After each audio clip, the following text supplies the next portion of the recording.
الحمد لله نحمده ونستعينه ونستغفره ونعوذ بالله من شرور أنفسنا ومن سيئات أعمالنا من يهده الله فلا مضل له ومن يضلل فلا هادي له وأشهد أن لا إله إلا الله وحده لا شريك له وأشهد أن محمدًا عبده ورسوله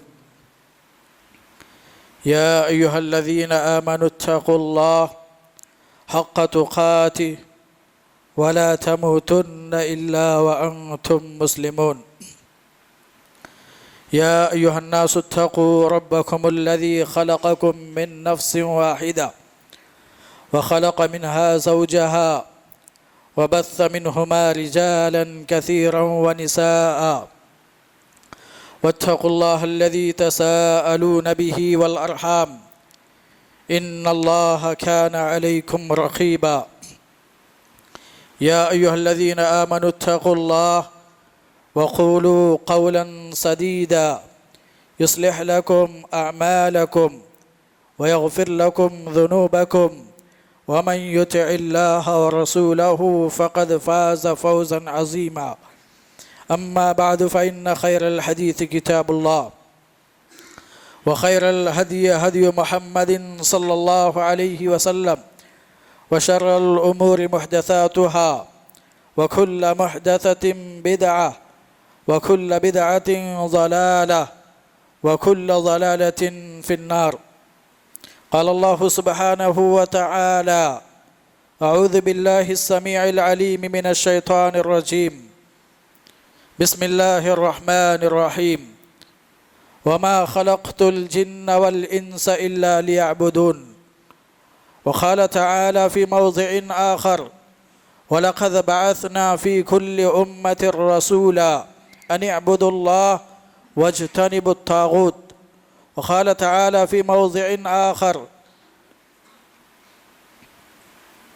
يا أيها الناس اعبدوا ربكم الذي خلقكم والذين من قبلكم لعلكم تتقون وقال النبي صلى الله عليه وسلم من يرد الله به خيرا يفقهه في الدين رواه البخاري ومسلم سبحانك لا علم لنا إلا ما علمتنا إنك أنت العليم الحكيم رب اشرح لي صدري ويسر لي أمري واحلل عقدة من لساني يفقه قولي ربي زدني علما اللهم ربي زدني علما برادران اسلام، قابل احترام میری مائیں اور بہنیں، ہر قسم کی تعریف، توصیف، بڑائی، بزرگی رب ذوالجلال کے لیے لائق و زیبا ہے۔ ہر قسم کی نعمتیں اسی اکیلا اللہ رب العالمین کی جانب سے ہے۔ وہ ساری کائنات کا اکیلا خالق، اکیلا مالک، اکیلا رازق ہے۔ وہ اپنی ذات میں، اپنی صفات میں، اسماء میں وہ تنہا ہے، اس کا کوئی شریک نہیں۔ جو اس کا ہوا وہ اس کا ہوا، جو اس کا نہ ہوا وہ اس کا نہ ہوا۔ سبحان اللہ ما شاء وشأن، سبحان اللہ وبحمدہ، سبحان اللہ العظیم۔ بعد درود و سلام ہو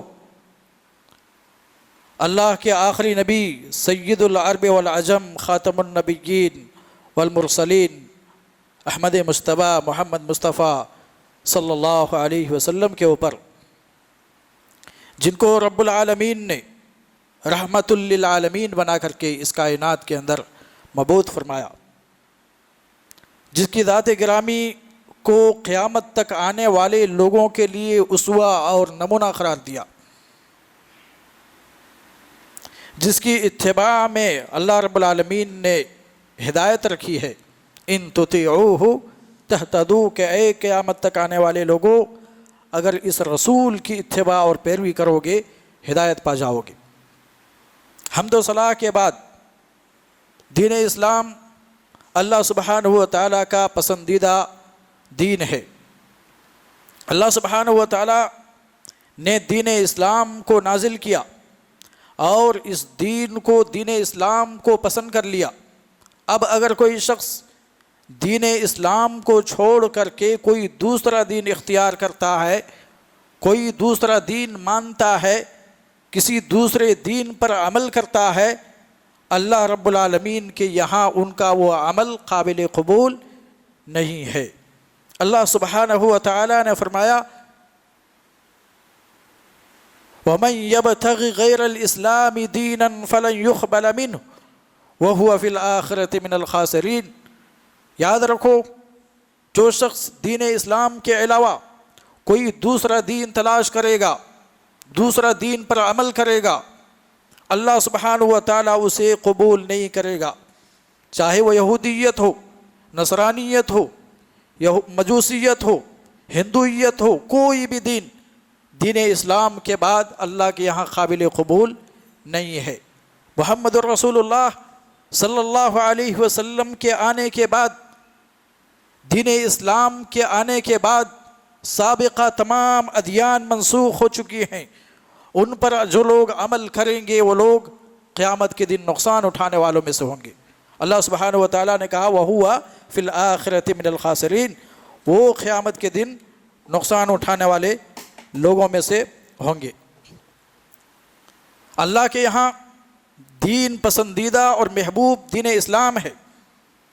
اللہ سبحانہ و تعالیٰ نے کہا الْيَوْمَ أَكْمَلْتُ لَكُمْ دِينَكُمْ وَأَتْمَمْتُ عَلَيْكُمْ نعمتی ورضیت لکم الاسلام دینا، کہ آج میں نے تمہارے لیے تمہارے دین کو مکمل کر دیا، اپنی نعمت مکمل کر دی۔ دین اسلام کو بطور دین ہم نے اسے پسند کر لیا، ہم اس دین سے راضی اور خوش ہو گئے۔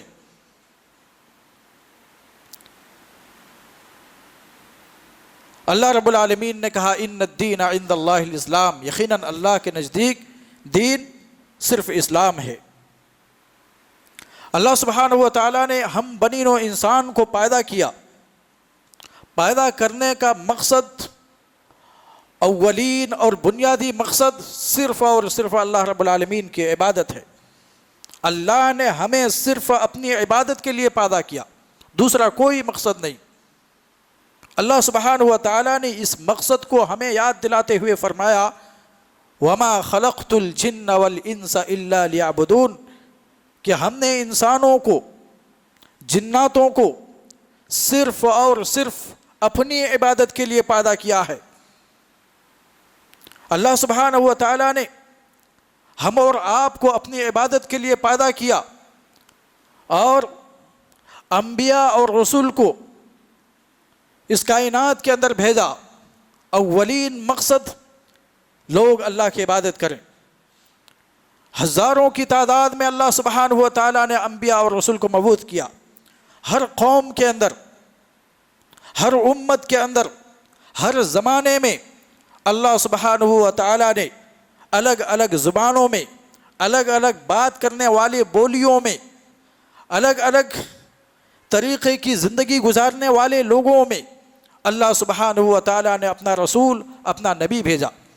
اللہ سبحانہ و تعالیٰ نے کہا وَلَقَدْ بَعَثْنَا فِي كُلِّ أُمَّةٍ رَسُولًا أَنِ اعْبُدُوا اللَّهَ وَاجْتَنِبُوا الطَّاغُوتَ، کہ ہم نے ہر امت کے اندر ایک رسول بھیجا ہے، ہم نے ہر قوم کے اندر، ہر امت میں ایک نبی اور ایک رسول بھیجا ہے۔ کیوں؟ تاکہ وہ نبی، وہ رسول اپنی امت سے کہے کہ اے میری قوم کے لوگوں، ان اعبدوا اللہ، اس اللہ رب العالمین کی عبادت کرو، اللہ رب العالمین کی بندگی کرو، واجتنبوا الطاغوت، اور شیطان کی بندگی سے بچو، طاغوت کی اتباع سے بچو۔ اس لیے اللہ سبحانہ و تعالیٰ نے ہر قوم کے اندر، ہر امت کے اندر نبی اور رسول بھیجا تاکہ لوگوں کو اللہ کی عبادت کا طریقہ بتائے، اللہ رب العالمین کی عبادت کو انہیں یاد دلائے۔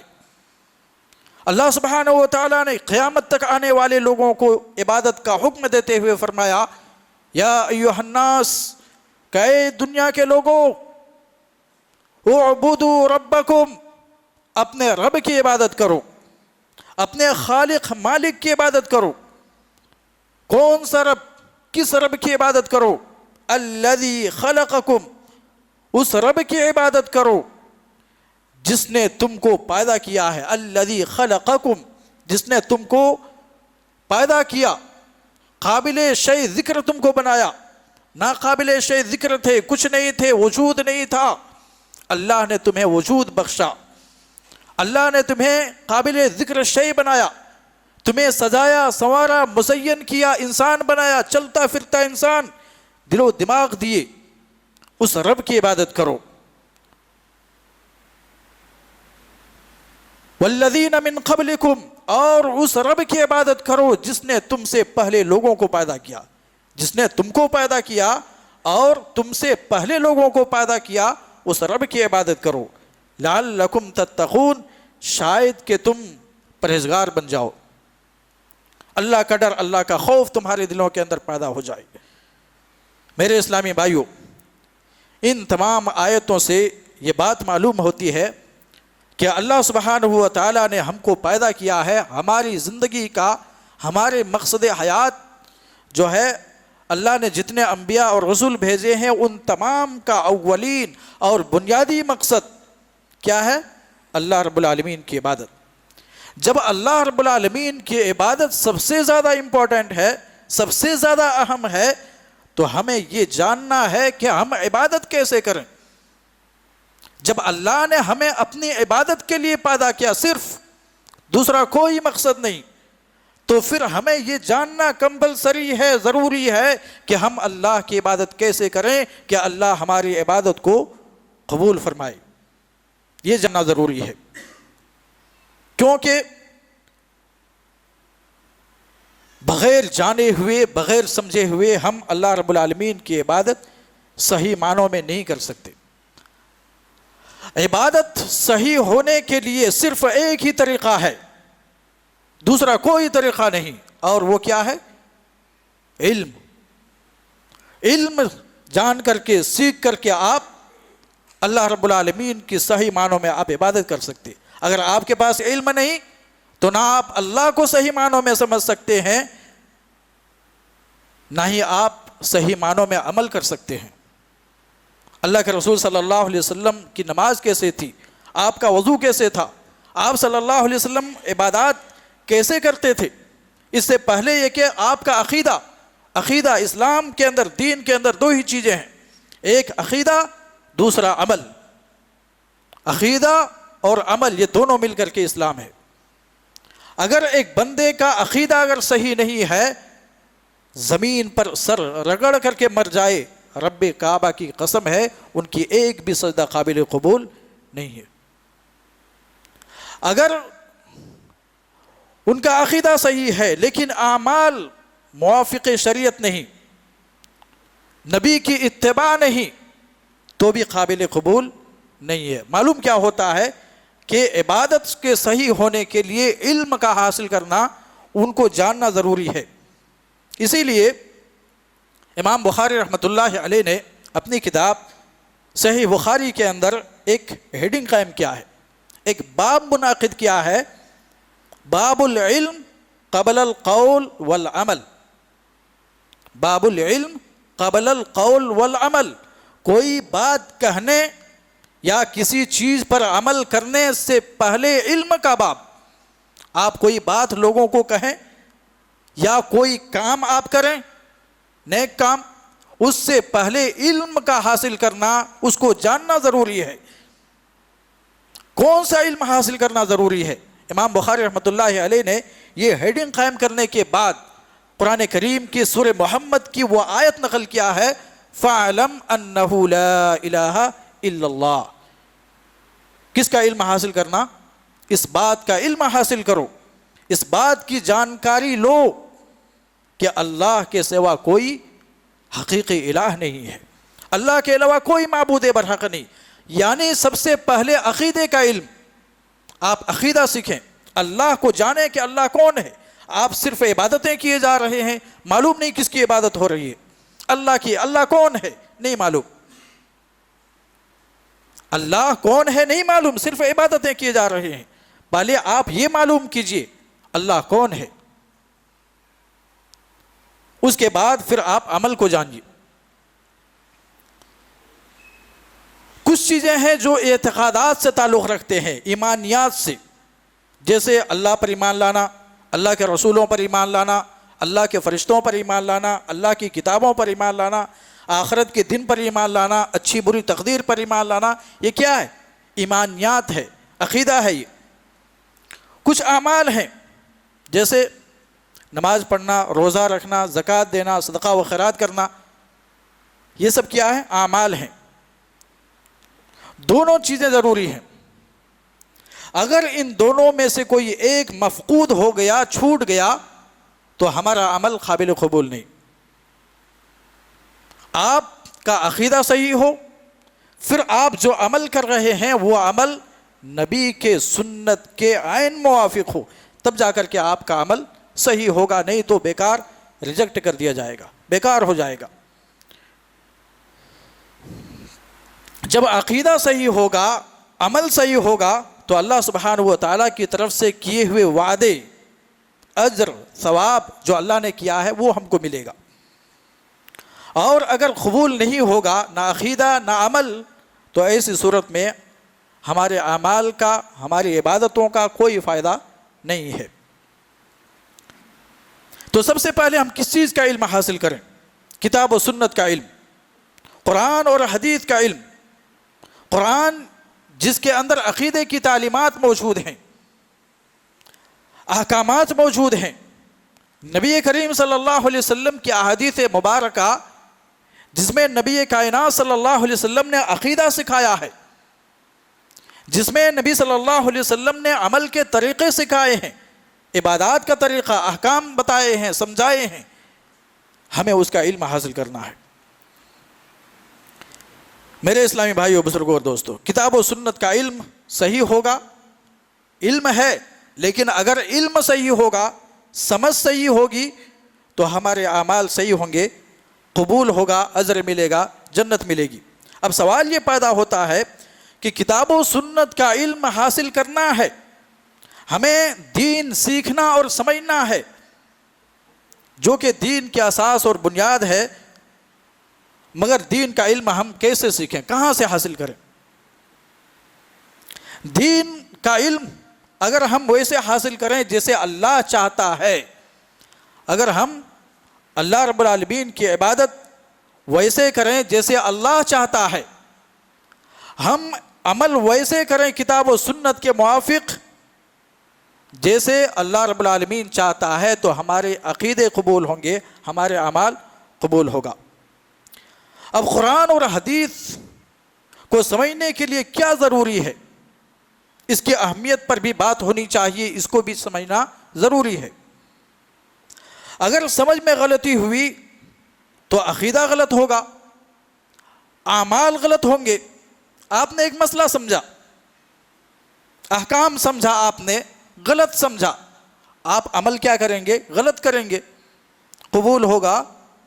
نہیں ہوگا۔ آپ نے ایک عقیدہ سمجھا، قرآن میں جو عقیدے کی تعلیم ہے وہ نہیں، بلکہ آپ نے دوسرا سمجھ لیا، کیا وہ آپ کا عقیدہ صحیح ہوگا؟ اللہ کے یہاں قبول ہوگا؟ نہیں ہوگا۔ تو صحیح سمجھنا ہے۔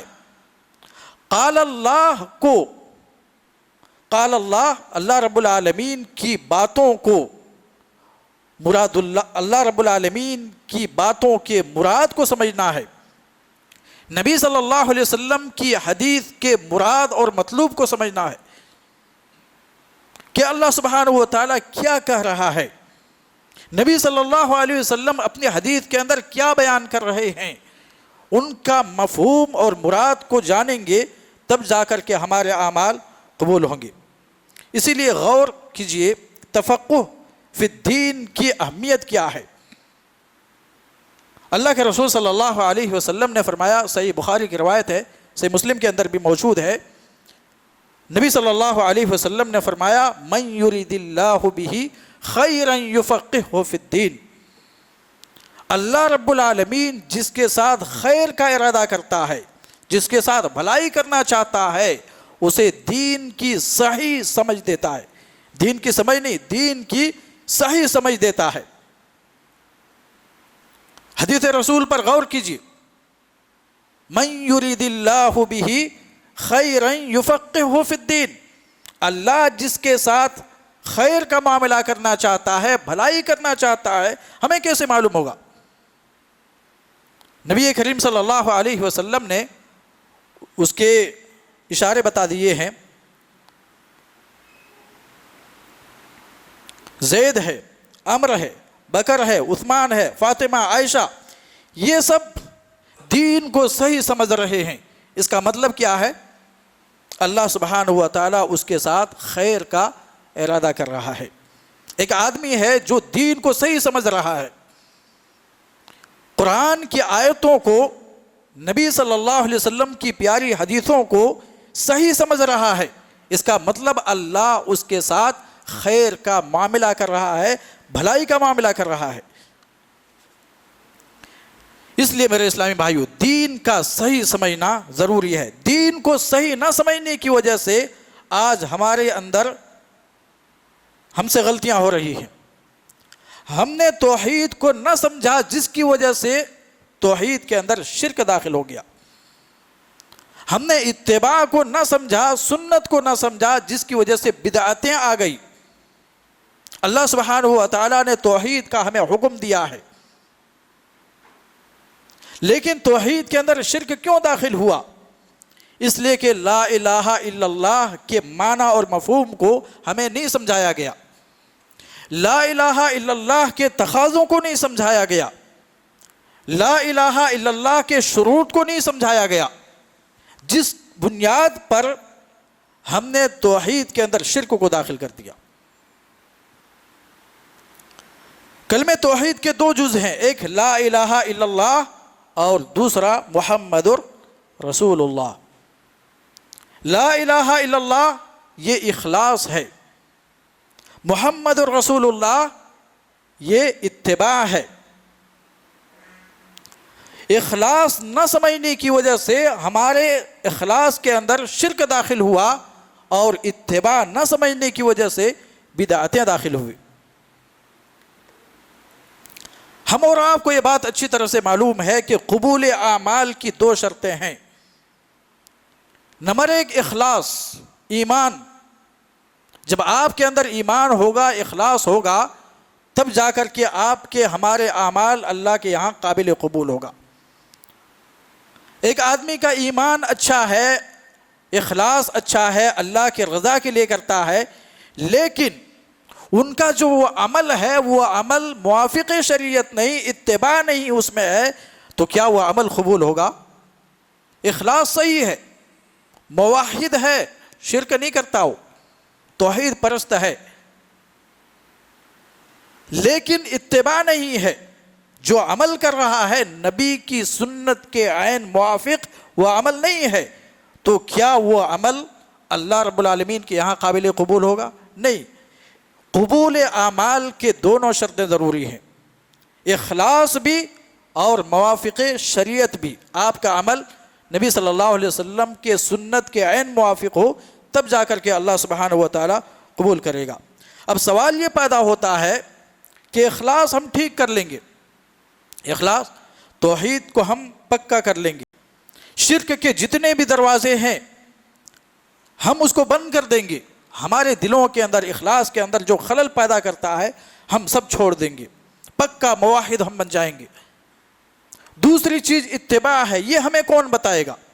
نبی صلی اللہ علیہ وسلم کی نمازیں کیسی تھی، آپ کا وضو کیسا تھا، آپ صلی اللہ علیہ وسلم کے سجود کیسے ہوتے تھے، آپ کا رکوع کیسے ہوتا تھا، آپ کے روزے کیسے ہوتے تھے، یہ احکامات، یہ اعمال ہمیں کون بتائے گا؟ یہ مجھے صحیح بتائے تاکہ میں بھی نبی صلی اللہ علیہ وسلم کے سنت کے عین موافق جیسے نبی نے کیا ویسے میں بھی کروں، تاکہ ہمارا بھی عمل قبول ہو۔ اخلاص تو ہم نے ٹھیک کر لیا، عمل اگر صحیح کوئی بتا دے جو نبی کے عین سنت کے موافق ہے تو پھر اللہ رب العالمین کے یہاں قابل قبول ہوگا۔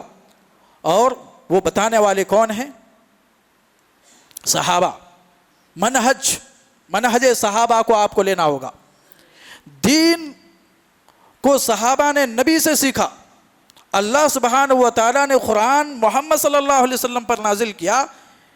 محمد صلی اللہ علیہ وسلم نے قرآن کی آیت کو صحابہ کو پڑھ کے سنایا، اس کے تفسیر بیان کیے، حدیث بیان کیا، اس کی وضاحتیں کی، صحابہ نے اس کو سمجھا. ہمیں اس سمجھ کو لینا ضروری ہے. ہم اپنے عقل کا گھوڑا نہیں دوڑا سکتے. دین کے اندر ہم یہ سمجھ لیں قرآن کی آیت مل گئی چلو ہم اس کو سمجھ لیتے ہیں، حدیث مل گئی چلو ہم اس کو سمجھ لیتے ہیں. نہیں، صحابہ نے اس آیت سے کیا سمجھا، نبی نے کیا سمجھایا، صحابہ نے کیا سمجھا، ہمیں وہ سمجھ لینا ہوگا.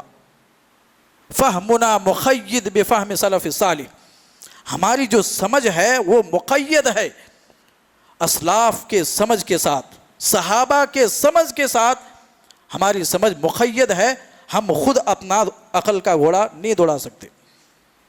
عبداللہ ابن مسعود رضی اللہ تعالیٰ عنہ بیان کرتے ہیں کہ اللہ سبحانہ و تعالیٰ نے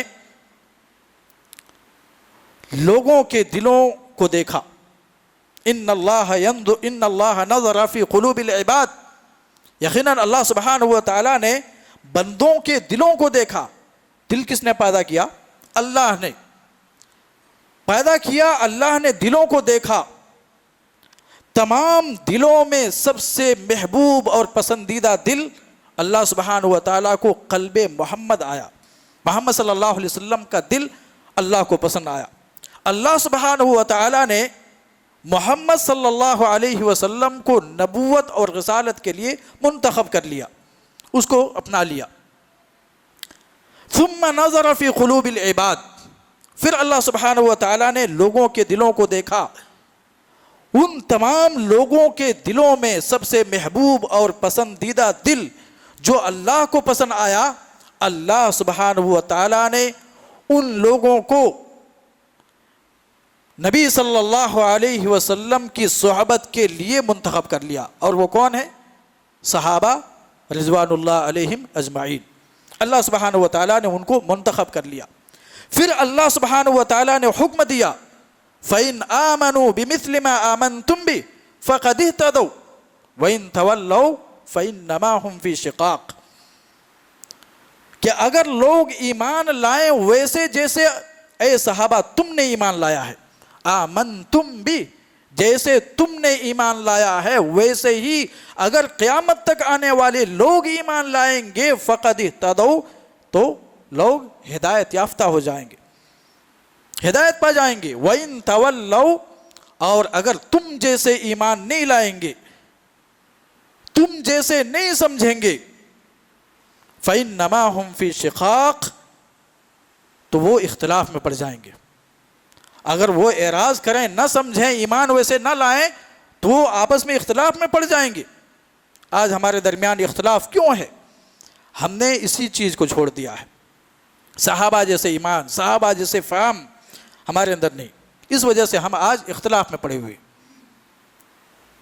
میرے اسلامی بھائیو، بزرگوں اور دوستو، فین آن کیجیے، فین. اللہ سبحانہ و تعالیٰ نے سورہ فاتحہ کے اندر بیان فرمایا ہے. سورہ فاتحہ ہم اور آپ پڑھتے ہیں، بچے بچے کو یاد ہے.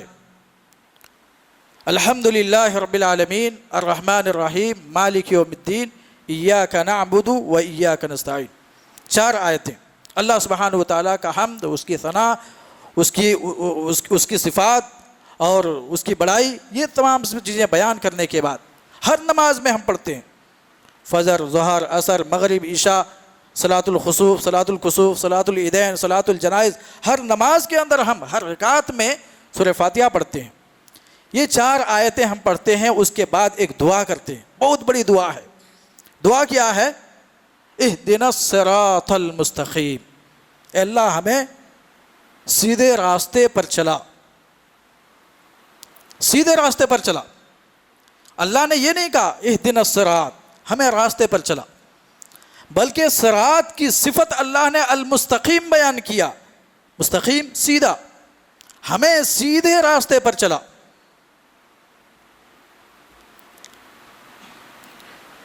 اہدنا، ہمیں ہدایت کی دعا کرتے ہیں اللہ سبحانہ و تعالیٰ سے. ہدایت 2 طرح کا ہوتا ہے. ایک ہدایت پر چلانا، ہدایت کے راستے پر لوگوں کو چلانا، اور دوسرا کیا ہے؟ ہدایت کا راستہ بتانا، ہدایت کا راستہ بتانا، دوسرا ہدایت پر چلانا۔ ہدایت کا راستہ بتانا یہ انبیاء، علماء، محدثین، مفسرین، ان کا کام ہے، وہ راستہ بتاتے ہیں، ہدایت کرتے ہیں۔ ہدایت پر چلانا یہ علماء کا کام نہیں، یہ انبیاء کا کام نہیں، یہ محدثین کا کام نہیں، یہ اللہ رب العالمین کا کام ہے۔ اسی لیے اللہ سبحانہ و تعالیٰ نے کہا اِنَّكَ لَا تَهْدِي مَنْ أَحْبَبْتَ وَلَكِنَّ اللَّهَ يَهْدِي مَنْ يَشَاءُ، کہ نبی آپ جسے چاہتے ہیں ہدایت مل جائے، اسے ہدایت نہیں مل سکتی ہے، ہدایت اسے ملتی ہے جسے اللہ چاہتا ہے۔ تو ہم ہدایت کرتے ہیں، ہدایت کون دیتا ہے؟ اللہ سبحانہ و تعالیٰ دیتا ہے۔ میرے اسلامی بھائیو، دین کا سمجھنا بہت ہی ضروری ہے۔ سوال یہ پیدا ہوتا ہے کہ دین ہم سمجھیں گے، اب یہ جو صراط مستقیم ہے جس کو ہم کہتے ہیں سیدھا راستہ، سیدھا طریقہ، کیسے معلوم ہوگا؟ مجھے ایک راستہ دکھا، مجھے لگتا ہے کہ یہی صراط مستقیم ہے۔ ہمارے دوست زید کو ایک راستہ دکھا، وہ کہتا ہے کہ یہ صراط مستقیم ہے۔ عبداللہ کہتا ہے یہ صراط مستقیم ہے۔ عبد الرحمن کہتا ہے یہ صراط مستقیم ہے۔ عبد الفتاح کہتا ہے یہ صراط مستقیم ہے۔ عائشہ کہتے ہیں نہیں، تم سب غلط ہو، یہ ہے صراط مستقیم۔ ہمیں کیسے معلوم ہوگا کہ صراط مستقیم کون سا ہے؟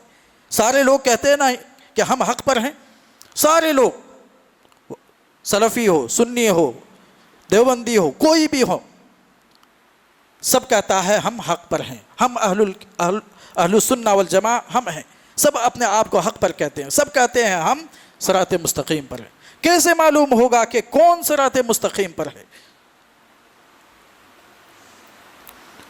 کیا اہدنا الصراط المستقیم کے بعد یہ دعا موقوف ہے؟ کیا ہم اتنا پڑھنے کے بعد آمین بول کے رکوع میں جاتے ہیں؟ نہیں، بلکہ اس روئے زمین کے اندر انسانوں میں، اولاد آدم میں کچھ ایسے بھی لوگ تھے جن کو اللہ کی توفیق کے بعد محمد الرسول اللہ صلی اللہ علیہ وسلم کی صحبت میں، محمد الرسول اللہ کی تعلیمات کے مطابق انہوں نے دین کو سمجھا، عمل کیا، اس پر چلے۔ اللہ سبحانہ و تعالیٰ نے اسی راستے کو کیا کہا؟ صراط مستقیم کہا، جو پیغمبروں کا راستہ ہے، جو انبیاء کا راستہ ہے۔ اور اس آیت کے بعد اللہ سبحانہ و تعالیٰ نے کہا صراط الذین انعمت علیہم، ان لوگوں کے راستے پر جن پر تو نے انعام کیا ہے۔ اللہ کا انعام کن لوگوں کے اوپر ہے؟ انعام یافتہ لوگ کون ہیں؟ انعم اللہ علیہم من النبیین والصدیقین والشہداء والصالحین، یہ ہے انعام یافتہ لوگ۔ صحابہ انعام یافتہ لوگ ہیں، اللہ نے ان پر انعام کیا ہے۔ کیا انعام کیا ہے صحابہ کے اوپر؟ اللہ نے صحابہ کے اوپر انعام کیا ہے رضی اللہ عنہم ورضوا عنہ، اللہ ان سے راضی ہو گئے، وہ سب کے سب اللہ رب العالمین سے راضی ہو گئے۔ ہم ہر صحابی کا نام لیتے ہیں اور رضی اللہ عنہ کہتے ہیں، ہم انہیں دعا دیتے ہیں، لیکن یہ خبر اللہ نے قرآن کے اندر بیان کیا ہے، اللہ ان سے راضی ہو گیا، یہ ان کو انعام ملا۔ کیوں؟ انہوں نے اللہ کی اطاعت کی، انہوں نے رسول کی اطاعت کی، دین کو انہوں نے ویسے سمجھا جیسے اللہ کا مراد ہے، جیسے نبی کا مراد تھا، ان کو سمجھا انہوں نے، تو اللہ سبحانہ و تعالیٰ نے ان کو یہ انعام دیا کہ اللہ ان سے راضی ہو گیا اور وہ سب کے سب اللہ رب العالمین سے راضی ہو گئے۔ یہی سلف اور صالحین ہیں، انہی کا طریقہ، انہی کا سمجھ صحیح ہے، باقی سب غلط ہے۔ دین کو سمجھنے کے لیے اگر یہ طریقہ چھوڑیں گے صراط مستقیم سے ہٹ جائیں گے۔ ہمیں دین ویسے ہی سمجھنا ہے جیسا دین صحابہ نے سمجھا، عمل کیا۔ جو دین اس زمانے میں نہیں تھا آج بھی وہ دین نہیں ہو سکتا ہے۔ جو عمل ابو بکر، عمر، عثمان نے نہیں کیا، صحابہ نے نہیں کیا، آج وہ عمل دین نہیں ہو سکتا ہے۔ دین وہی ہے جو انہوں نے سمجھا ہے، دین وہ نہیں جو آج کہ لوگ سمجھتے ہیں۔ اللہ سبحانہ و تعالیٰ نے کہا فَإِنْ آمَنُوا بِمِثْلِ مَا آمَنْتُمْ بِهِ فَقَدْ اهْتَدَوْا، اگر لوگ ایمان لائیں، قیامت تک کے لوگ، جیسے صحابہ نے ایمان لایا، صحابہ نے کیسے ایمان لایا، کیسے عمل کیا، اگر آپ بھی ویسے ہی کریں گے فَقَدْ اهْتَدَوْا، ہدایت پر ہوں گے، نہیں تو گمراہی آپ کی مقدر ہوگی۔ ہم دعا کرتے ہیں اہدنا الصراط المستقیم، اللہ ہمیں صراط مستقیم پر چلا سیدھے راستے کی توفیق دی۔ اللہ کہتا ہے سیدھا راستہ چاہتے ہو فَإِنْ آمَنُوا بِمِثْلِ مَا آمَنْتُمْ بِهِ، ویسے ایمان لاؤ جیسے صحابہ نے ایمان لایا، فَقَدْ اهْتَدَوْا، ہدایت پا جاؤ گے۔ آپ ہدایت چاہتے ہو نا، آپ ہدایت چاہتے ہو تو یہ صراط مستقیم، آپ صحابہ کے راستے، صحابہ پر جیسے ایمان لائے ہیں ویسے ایمان لاؤ، ہدایت پا جاؤ گے۔ صحابہ نے نبی صلی اللہ علیہ وسلم سے دین کو سمجھا، ان سے غلطی ہوئی نبی نے بتایا، نبی صلی اللہ علیہ وسلم قرآن پڑھ کر کے سناتے، نبی صلی اللہ علیہ وسلم حدیثیں بیان کرتے، اس کا معنی مفہوم سمجھاتے، صحابہ عمل کرتے، نبی دیکھتے۔ نبی صلی اللہ علیہ وسلم نے ایک موقع پر کہا تھا، صحیح بخاری کی روایت ہے کہ جاؤ خیبر میں بنی قریظہ میں جا کر کے نماز پڑھنا، عصر کی نماز۔ صحابہ چلے، راستے میں عصر کی نماز کا وقت ہوا، کچھ صحابہ نے کہا، نبی نے کہا کہ بنی قریظہ میں جا کر کے، خیبر میں جا کر کے عصر کی نماز پڑھنا ہے، وقت ہو چکا۔ کچھ لوگوں نے کہا نہیں، وقت ہو چکا ہے، ہم کو یہیں پڑھ لینا چاہیے، کیونکہ اللہ نے کہا ان الصلاۃ کانت علی المؤمنین کتابا موقوتا۔ انہوں نے اجتہاد کیا، انہوں نے اتباع کیا، ایک گروہ نے خیبر میں جا کر کے عصر کی نماز پڑھی، کچھ لوگوں نے جہاں وقت ہوا وہیں پر نماز پڑھ لی۔ نبی صلی اللہ علیہ وسلم کو بتایا کہ یا رسول اللہ ایسا ہوا، کون صحیح ہے کون غلط ہے؟ نبی صلی اللہ علیہ وسلم نے کہا دونوں صحیح، ایک نے اتباع کیا، ایک نے اجتہاد کیا، جنہوں نے اجتہاد کیا وہ بھی ٹھیک ہے، وقت پر نماز پڑھ لیا، اور جنہوں نے اتباع کیا انہوں نے میری سنت کو پا لیا، لہذا دونوں صحیح ہے۔ ان کے عمل کو نبی صلی اللہ علیہ وسلم صحیح قرار دیتے تھے، ان کا عمل ہمارے لیے معیار ہے۔ اللہ سبحانہ و تعالیٰ نے کہا وَمَن يُشَاقِقِ الرَّسُولَ مِن بَعْدِ مَا تَبَيَّنَ لَهُ الْهُدَى وَيَتَّبِعْ غَيْرَ سَبِيلِ الْمُؤْمِنِينَ نُوَلِّهِ مَا تَوَلَّى وَنُصْلِهِ جَهَنَّمَ وَسَاءَتْ مَصِيرًا۔ اللہ سبحانہ و تعالیٰ نے وعید سنائی ہے ایسے لوگوں کو جو سلف، جو صحابہ ہیں، ان کے طریقے کو چھوڑ کر کے کوئی دوسرا طریقہ راستہ اختیار کرتا ہے، ایسے لوگوں کو وعید سنائی ہے۔ کہا جو رسول کو تکلیف پہنچائے گا، جو رسول کی نافرمانی کرے گا، من یشاقق الرسول من بعد ما تبین له الہدی، علم کے آ جانے کے بعد، سنت معلوم ہو جانے کے بعد، حق معلوم ہو جانے کے بعد، باطل معلوم ہو جانے کے بعد جو رسول کی مخالفت کرے گا، وَيَتَّبِعْ غَيْرَ سَبِيلِ الْمُؤْمِنِينَ، اور مومنوں کے جو راستے ہیں اس راستے کو چھوڑ کر کے کوئی دوسرا راستہ اختیار کرے گا۔ آپ بتائیں کہ جس وقت یہ آیت نازل ہوئی تھی اس وقت مومنین کون تھے؟ ہم تھے، آپ تھے، کون تھے؟ صحابہ تھے، صحابہ تھے۔ کہا صحابہ کے راستے کو چھوڑ کر کوئی دوسرا راستہ اختیار کرے گا، وَيَتَّبِعْ غَيْرَ سَبِيلِ الْمُؤْمِنِينَ، کیا ہوگا؟ نُوَلِّهِ مَا تَوَلَّى، ہم اس کو اسی راستے میں چلا دیں گے، وَنُصْلِهِ جَهَنَّمَ، اور اسی راستے سے ہم اس کو جہنم کے اندر داخل کر دیں گے، وَسَاءَتْ مَصِيرًا، جہنم بہت برا ٹھکانہ ہے۔ معلوم کیا ہوا کہ فہم صحابہ کی سمجھ ہمیں لینا ضروری ہے۔ دین کو بغیر صحابہ کی سمجھ کے ہم نہیں سمجھ سکتے۔ اللہ سبحانہ و تعالیٰ نے ہمیں اس کی سمجھ لینے کا حکم دیا ہے، ان کی سمجھ چھوڑنے پر وعید سنائی ہے۔ انہوں نے جو سمجھا، آپ اگر وہ نہیں سمجھتے، کچھ دوسرا سمجھتے ہیں، تو پھر آپ کے لیے وعید ہے، جہنم ہے، عذاب ہے۔ میرے اسلامی بھائیو، بزرگوں اور دوستو،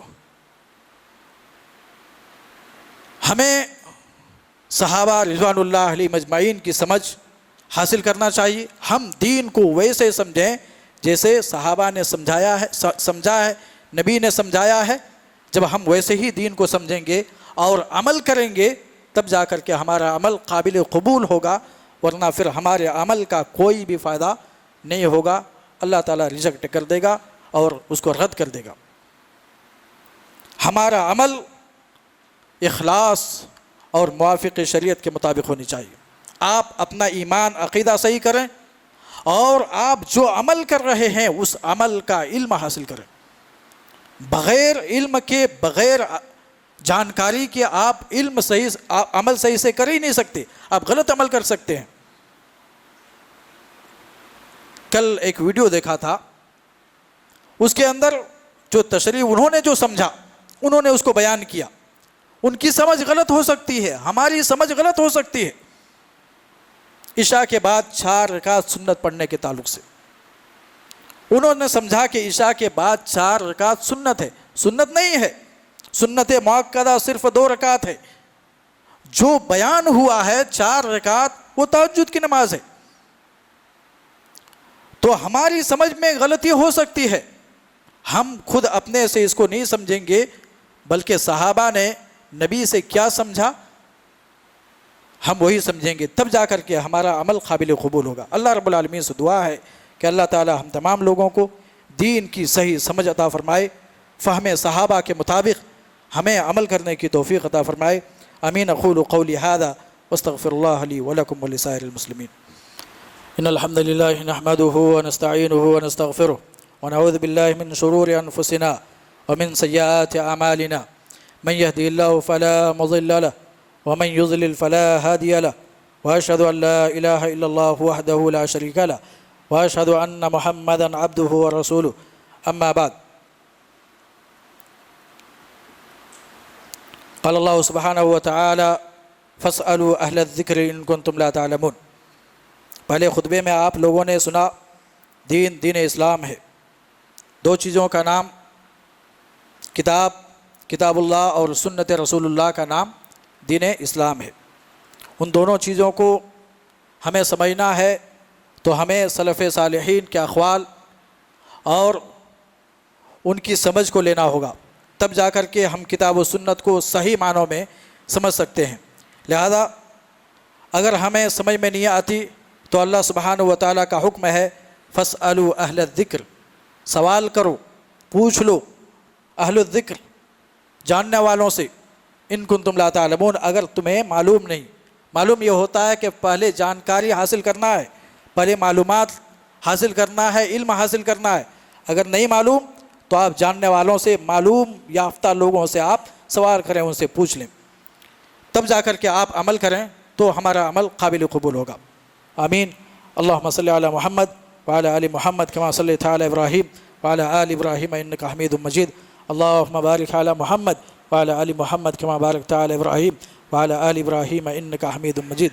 اللہم اعز الاسلام والمسلمین واذل الشرک والمشرکین، اللہم شتت شملہم وفرق جمعہم، اللہم انصرنا علی عدوک وعدوہم یا رب العالمین۔ اللہم اغفر لنا ولاخواننا الذین سبقونا بالایمان ولا تجعل فی قلوبنا غلا للذین آمنوا ربنا انک رؤوف رحیم۔ سبحان ربک رب العزة عما یصفون وسلام علی المرسلین والحمد للہ رب العالمین۔